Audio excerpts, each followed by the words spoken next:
What is up, guys and gals? Welcome back to Stanswitch, and welcome to episode 31 of the Factory Simulator playthrough. Today I'm going to be talking about the best tier 3, 4, and 5 setups. Originally just going to be 3 and 4, then 5 is going to be its own video, but one of my watchers by the name of, I want to say Galaxy, yes, Galaxy, reached out to me and kind of showed me some screenshots of his tier 5 base. Haven't seen it in game, just saw some screenshots, but he said he found a way to make it on one story, and so you can double stack it. You can have it twice, and so you can have twice the income. So I'll be looking at his video later, well, technically tomorrow because I'm recording this at night. So we'll look at his base later in person, and hopefully I can modify my base to look like his. But regardless, right now we're going to be looking at the tier 3 and 4 setups. So starting out with tier 3 is very simple, very basic. All these, as you can see, are very basic and kind of nowhere near the complexity needed for tier 5. There's no really true alloys. Well, all the alloys are created via the dual assemblers, if there are any.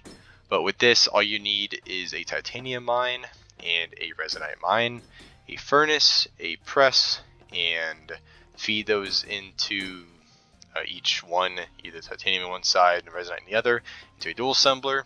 That makes, I believe, living alloy. Let me double check that.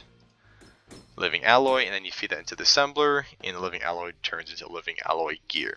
Unlike at tier 5, and I think also even tier 4, where presses exist, as far as gear presses exist, I guess actually is only tier 5 where gear presses exist. You have to use assemblers to get there, which have a time constraint, unlike the gear presses where it's just instant, so you can feed however much stuff through as you want.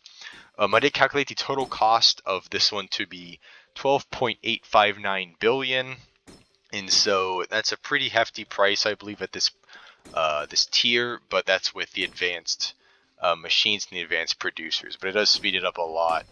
And I did make it very efficient to where instead of buying 2 of these, one for each lane, there's just one and it feeds into 2.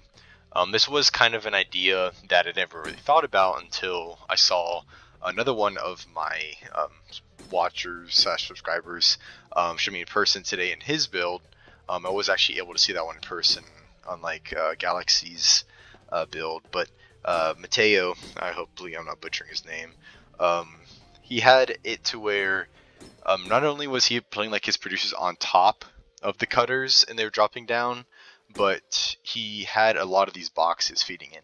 And I talked about using boxes in front of assemblers so it wasn't clogging up with some of the things that have weird shapes, but I never thought about using them to be able to split production lines like this into 2 and saving money on only buying half the machines like this. So that's something I never really thought about and could have made my factory a lot more efficient, but I guess I'm learning it now, and I'll be able to use that in tier 6 when I, think about designing my factories.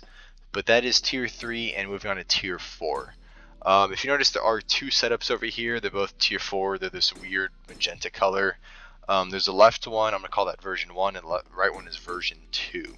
So this left one takes 2 dual assemblers, this one also takes 2 dual assemblers, but this one also takes a single assembler on top of that. And they both produce the same amount of income. It's 75.5 trillion, as you can see, for both ones.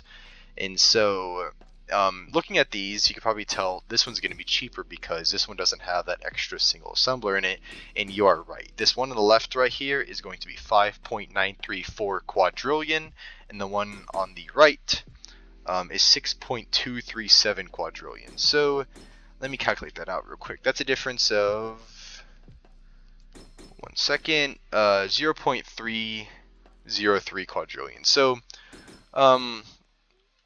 I guess less than 3/10 of a quadrillion, but that could add up, and that is profit that you're losing out on. So yeah, if you want to just be more efficient with this, it also takes less space. I did kind of try to compact it as much as I could. You could make this a bit more compact by, instead of having 2 conveyors right here, you could just have 1, kind of like this setup does, but still This one is definitely much shorter than this one already without that little adjustment. But like I said, this one has 2 dual assemblers, a laser cutter for the lava and ice gems that go through here, and then a tungsten producer are the 3 producers you need. Let me repeat that again. It's the lava, ice, and tungsten producers. The gems, the crystals go through a laser cutter, turn into gems. The tungsten goes through a furnace and a presser into tungsten plates. Those get all combined, and you get your final product at 75.5 trillion, and that is going to be the obsidian charms. You make obsidian gems with tungsten plates, and you make obsidian charms, which is worth 75.5 trillion. And then, like I said, the other one's also worth 75.5 trillion. It also happens to use tungsten plates as well, but this uses an obsidian alloy gear. An obsidian alloy gear is blue metal and red metal, and also tungsten, like I said. There are 2 furnaces here. The tungsten only gets hit by one of them. It ignores the second one. But the redstone, the red metal and the blue metal, the first one, they become blue metal and red metal ingots. But then when you put it into the furnace again, the blue metal and red metal turn into red steel and blue steel. And then you press them to get the red steel and blue steel plates. Put them through the dual assembler. And then once they come out of the dual assembler, let me see what they're called. Don't remember this off the top of my head. They become the obsidian alloy plates. You put the obsidian alloy plates through the single assembler, get the obsidian alloy gear. Like I said, we don't have gear presses yet in tier 4s, so we get those in tier 5. And then you put it through. This is kind of unnecessary. It just moves it over a bit so it isn't right up along this conveyor, even though I guess it could have been. Yeah, but I originally had a different design. I had it to where this tungsten plate was up here, but I said, why not just make it all one furnace and press line? And so that's why there's just a long line. And then all that feeds into the double assembler, and you get your final product. So all very simple. Like I said, this one was just shy of 13 billion.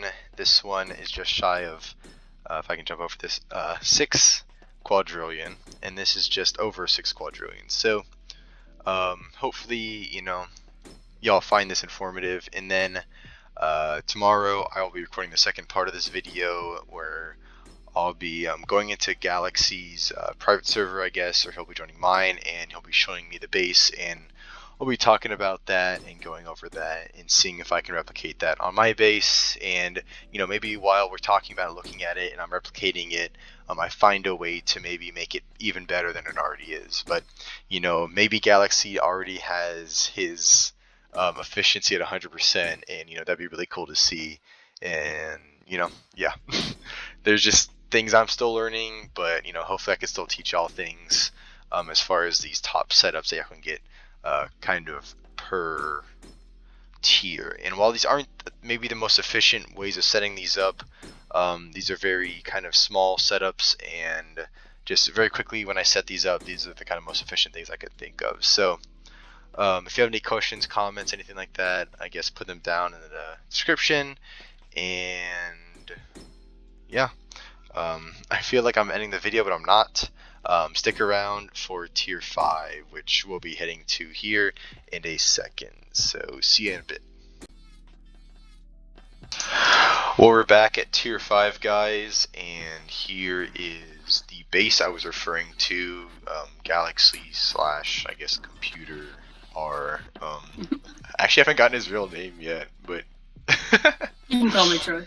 Trey? Troy. Oh, Troy. I'm Brian, I guess. I haven't said that my name either in any of my videos, but alright, Troy, you want to walk us through kind of what you got here? Also, a side note, I think I mentioned that with his setup, it was 2 stories, or 1 on each level, so it'd only be twice, but he actually has a setup to where you can put it 4 times on your base, so that's even more than what I thought was possible. But yeah, I'll let him explain. So over here you have weird ore. Sorry, you have weird ore, osmium ore, and I always forgot what this last one's Shroomite. called. Shroomite. Okay. They all go into a crusher because then they can smelt. Oh wait, one second. There's a hole in the ground. I felt it. I didn't see. Good job. Okay, we're back up. Yeah, I'm gonna fix that.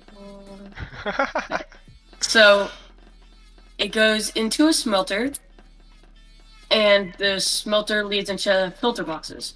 It goes into osmium, weirdor, and then the shroomite, and then they come out as the what's it called? Trimetal. Tri-metal. Okay. Now there is a splitter container. We're gonna go this way, and I'm gonna teach you what happens this way. Okay, we're gonna go this way again. So what happens? It gets pressed, and then it gets pressed again, but with a gear press. This allows it to turn into a gear, goes into a container, into the The tri-metal put mechanism. together, I like to call it, and then it creates a dumbbell. Okay? Now let's go to the other part of the splitter container. It goes through an extruder, turns into a pipe, goes into the put together, and turns into a screw, and boom. Now, finally, the trimetal goes into a flattener, into a container, waits here. Okay, there's 384 just sitting here. Yeah, I know. Pretty sad. Now there is the energy crystal going through laser, and then a laser construder or something. The energy And it goes in concentrator, I energy believe is what it was concentrate. called. Thank you. Yeah, it is. It goes into a couple of the containers. It leads into the put together word. My names are so good. And then it puts together the tree and the osmium. They just connect pretty simply.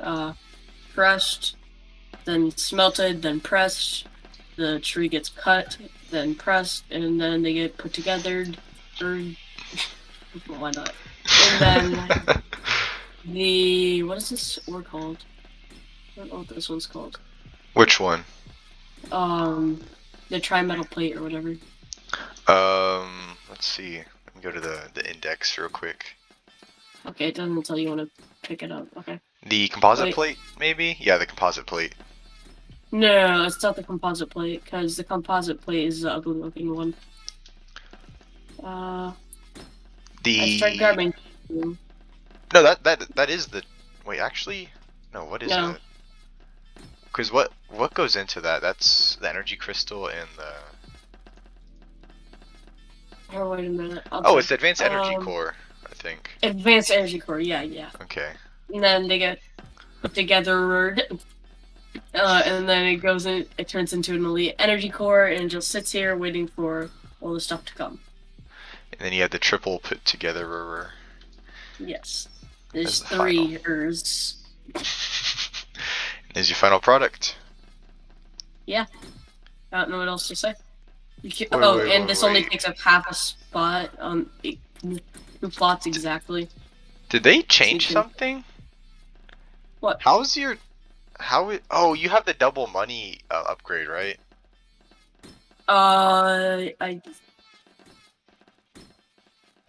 Yes. Okay, because I was like, how are you making 180 sextillion when it's 90 sextillion for the rest of it? Okay, that makes sense. But So yeah, it would be 90 sextillion for the normal ones without game pass. So yeah, that's it. We're gonna try to replicate it back at my base, I guess, here in a bit. Yeah. I was gonna record it, but I just decided while he was talking that I'm probably just gonna not record it because that's gonna take way too long to do. But we'll come back whenever we have it built, hopefully, and hopefully it's functioning. So see y'all in a bit. Alright guys, we're back. As you can see, I've built the first 2 floors of the factory off of Troy's design. I'm going to build the other 2 stories later on my own time. I need to buy a lot of stuff, a lot of assemblers, a lot of single, dual, and 2 triple assemblers. But everything's working very smoothly. I like his design. I tried to modify it a bit by putting platforms kind of like in this area to where I could put producers on top of it so I could have 3 of each, but it made it to where it's too tall and I wouldn't be able to fit a second story. So kind of had to I guess, get rid of that. But you know, thanks to Troy, we got this nice setup, and eventually we'll be having, I guess, 4 times the money output that we had earlier. So um, it's a very huge upgrade, and this is kind of the max money income setup, I guess, whatever you want to call it, that you can get at tier 5.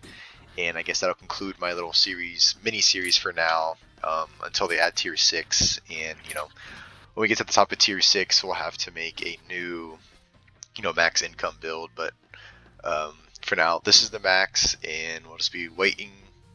We're waiting for tier 6 to come out, with all the new areas, islands. It looks like they added also.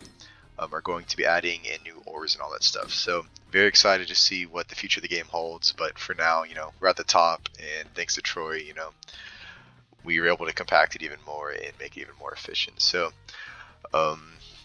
yeah, thanks to make the video though, guys. So if you could subscribe, I'd really appreciate that. And if you like the video, I'd also really appreciate that.